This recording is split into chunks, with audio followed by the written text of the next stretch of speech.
James Lynch here for Home of Fight. It is always great catching up with my next guest, Jack Hermansson, who's going to be back in action taking on Gregory Rodrigues, UFC 317, June 28th, part of International Fight Week. Jack, how's it going, man? How are you? I'm fine, thank you very much. Good to be back. Really looking forward to get back into business. It's been a while, Yes. so can't wait. Yeah, it has. It means if we're doing an interview, you got a fight coming up, which is great. Take me through the last year because we haven't seen you. I know there's been some injuries. What has been keeping you out since I think about February of last year?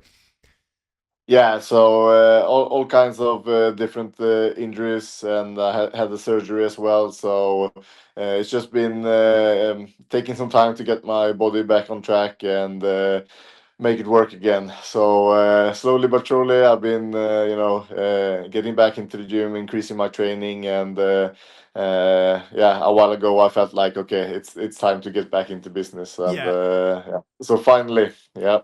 Yeah, and that's good. Obviously, you're back and everything. Was it what type of surgery did you have that's kept you out for so long? Shoulder surgery. Okay. So yeah, had surgery on my labrum in the shoulder. Okay. Yeah. In terms of coming back, was this the right amount of time off, or are you hoping to fight a little bit sooner than this? No, it was the right amount. Definitely. Yeah. I don't think it would be smart to do it any earlier. So I feel like I'm yeah, just about there. So perfect timing. Now we're gonna go back a year because again, that was your last fight, the win over Joe Pyfer. How satisfying was that win? Because that was one where a lot of people just assumed he was going to go in there and make it a quick victory, but you put a beating on him in that one. That must have been a pretty satisfying victory. Yeah, definitely. I felt like, that whole event was kind of to build him up and, for him to make a name on me. And, but, I showed them that you're not going to go past me that easy. So, yeah, it was very satisfying to get the victory in that one, especially with all the hype around Joe. Yeah, no, I'm sure it was. Were there any other opponents in the mix besides Gregory Rodrigues, or was he the only opponent you were offered?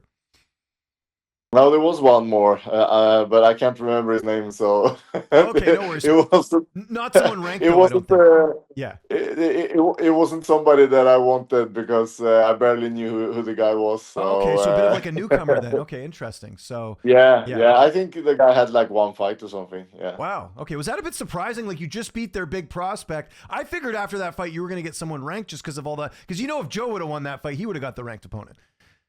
Yeah, right. Yeah. So yeah, that was what I was hoping for. So maybe Brandon Allen or somebody like that. But obviously he has a fight coming up now as well. So when I got Gregory, I felt like okay, that makes sense. He had a good. I think it was a main event against Cannonier That's in right. his Yeah. last fight. Yeah.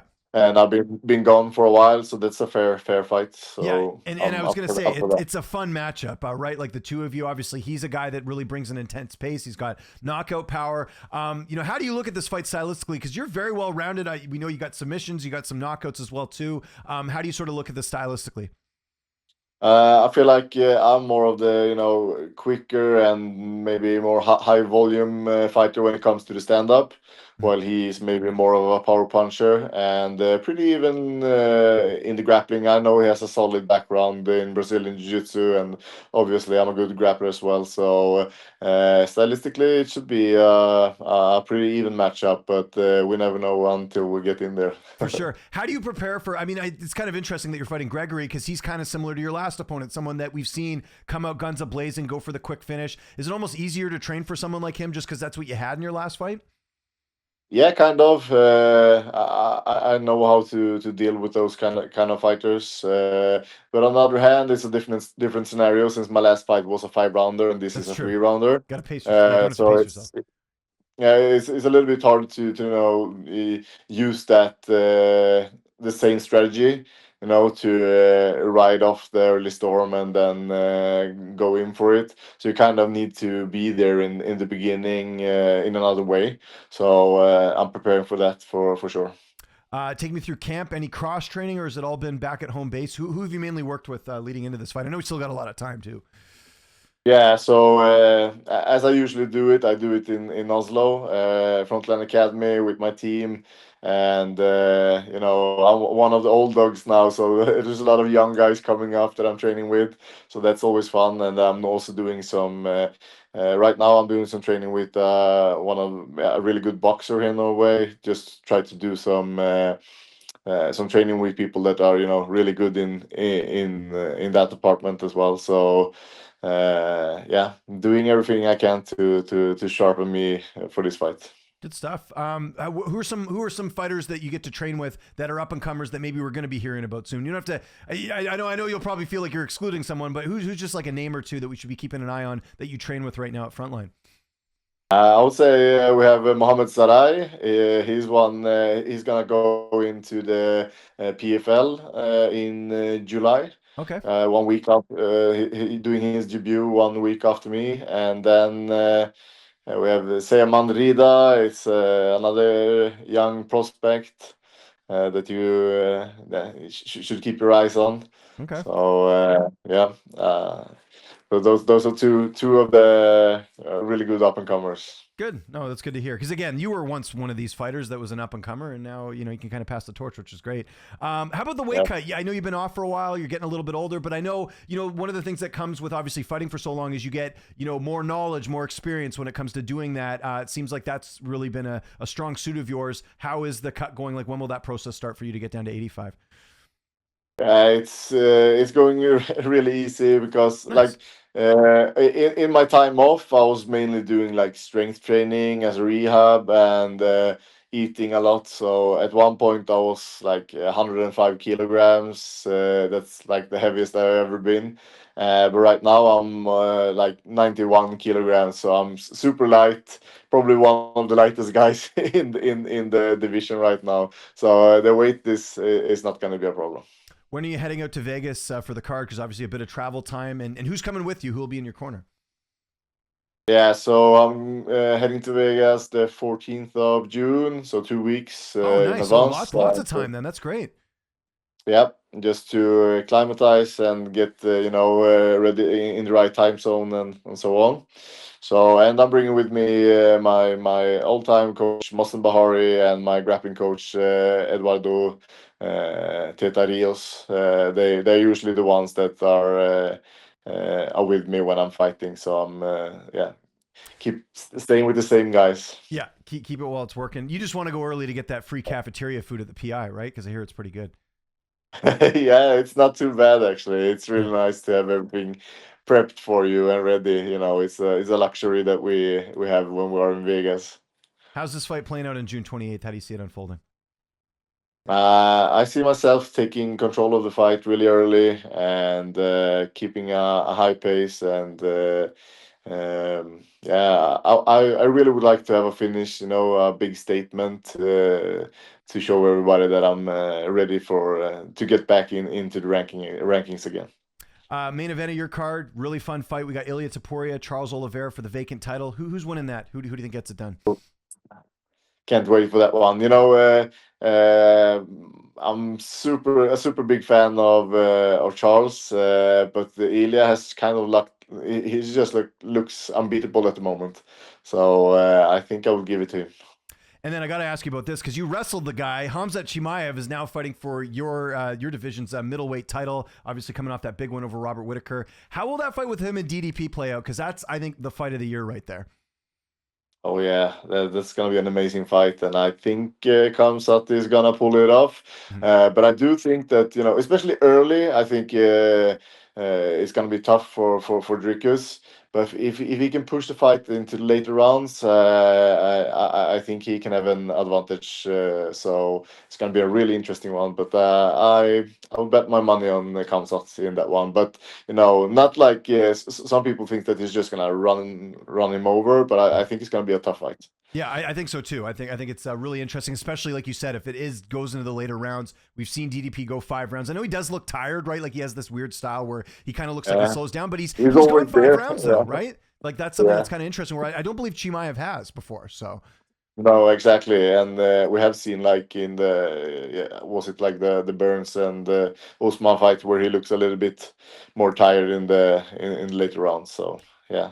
how is it? I know this is a couple of years ago, but how was it wrestling him, like just from the strength perspective? Because obviously he used to fight at 170, he's at 85 now, but I hear that he is very strong for the weight class. What was it like when you got to wrestle him that one time? Nah, he's a really, really good technical and super, super strong. You know, he looks like a tall, lanky guy, Mhm. but he feels like a super, super strong guy. You know, he has amazing strength in his grips, and yeah, he's something special. You know, so it was tough to wrestle him for sure. Were you still recovering from COVID though a little bit? Didn't you have like some health issue going into the fight, or am I misremembering that? Because I know you got COVID, and I know it did affect you in some fights. Was that fight were you affected for it? Just because I want to give some context, because people always talk about how you out wrestled you, but I feel like you were compromised a little bit going into the fight, right? Yeah, I wouldn't say so. You know, Okay. I don't think that played a big part, but I do believe that it would have looked different if I was able to do some if we did a submission wrestling fight instead. You know, it's not that common to do wrestling fights That's true. Yeah. Usually there's that in submission component. MMA, and Yeah. I think you know his team that reached out to me to do a wrestling fight, and I think you know it's because I'm very very good at the ground, and if they can choose, obviously they will go for you know, he has a freestyle wrestling background. I have a Greco-Roman wrestling background, so obviously he has an advantage when we go pure wrestling. And I knew that going into that fight as well, but I thought that it would be fun to challenge myself, you know, and see what I could do. But if I could run it back, I would love to do a really, you know, a submission fight instead. That would be really fun. Does a win here, especially a finish, does that get you in the rankings? Because again, you beat a really good prospect in Joe Pyfer, Gregory Rodrigues, I believe. I don't know if he's been ranked, but he's been close to the rankings. Like that's got to put you in there because you were in there at one point, and I know it's just you haven't been super active, right? Yeah, that's it. You know, before, still after my fight with Piper, I was in the rankings. So it's just like the long inactivity. I think that's why they took me off. Yeah. So I definitely belong there, and I think it would be fair to give me a ranked opponent in my next fight if I beat Gregory. Well, it's kind of weird the way they do it, right? Like I know Colby Covington didn't fight for almost a year, and he was still in the rankings. And there's other fighters Yeah. where you've seen them been out for long. It's kind of not fair that way, right? I know, like Uh, I think at the very least they should remember where you were ranked before you were like out, and then they should like factor that in when they put you back in the rankings. I think so. yeah, I think so too. You know, I don't know if there is you know. True science to the rankings, but Yeah. you know, yeah, hopefully, if they are fair, there will be like, yeah, I should get a chance in the next fight, and hopefully I will get back in there and get an opportunity to move upwards. Is the plan to keep active this year? I'm sure just for missing time. Like, would you like to get? Obviously, you got this fight. Would you like to get like one, two more after that? Yeah, 100%. You know, it would be a dream to get 3 fights this year, but at least two. But I would love to get three if possible. Got to ask you quickly. Looks like Islam Makhachev is moving up a weight class, going to be fighting Jack Della Maddalena. We don't know when that fight's happening, but what do you make of that fight? That's a really interesting one at 170. Yeah, it's so hard because you never know when people are changing weight classes.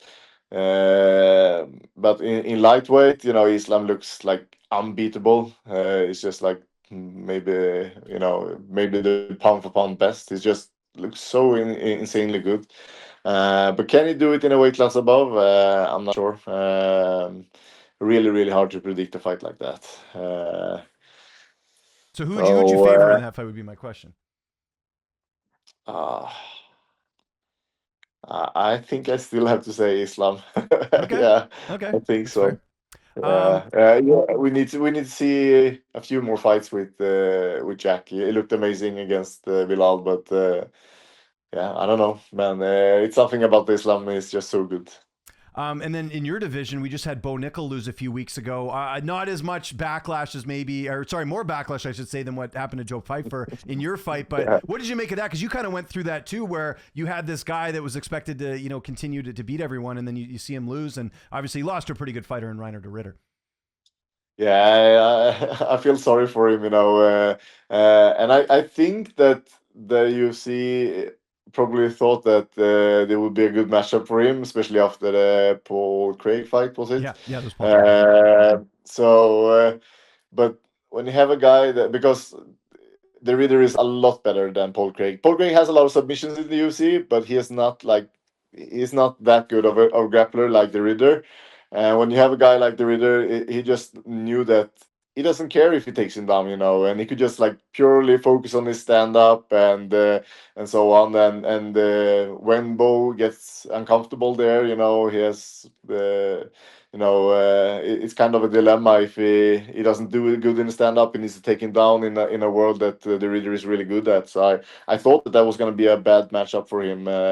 So yeah, impressive win, but it also showed that Bo maybe needs some more time before he can challenge the best guys in the UFC. I think he's gonna be good, but he's still very young in the game. I got to ask, are you watching Sweden right now in the World Hockey Championships? They're playing right now. I know you're busy training, so probably not getting to see too much, but they're playing right now. Have you watched any of it? I haven't. I No. would love to though. Yeah. It was a good reminder. Thank you. Yeah, I'll, no I'll problem. check it out. Yeah. So this is the championships where it's obviously the players from like outside the NHL, but then the NHL players that have been eliminated, they're in a tournament right now. So you're getting like some NHL players from Sweden. Like we have another Swede on my team that I root for, the Vancouver Canucks, Marcus Pettersson, who's a very good Okay, defenseman nice. who's from Sweden. So someone to keep an eye on. He's very good. So Yeah, awesome. Yeah, it was a while since I watched ice hockey. It was more when I was younger, but I do enjoy it, so I need to got to check it check out out the for sure. highlights at the very least. Jack, thanks so much for doing this. We're looking forward to the fight. UFC 317, June 28th. It's going to be in Vegas. If there's anyone you want to thank, any sponsors, any social media you want to mention, I'll give you the last word. Thanks so much. Appreciate for having me. Check out my social media, Jack the Joker MMA on Twitter, Instagram, and Facebook.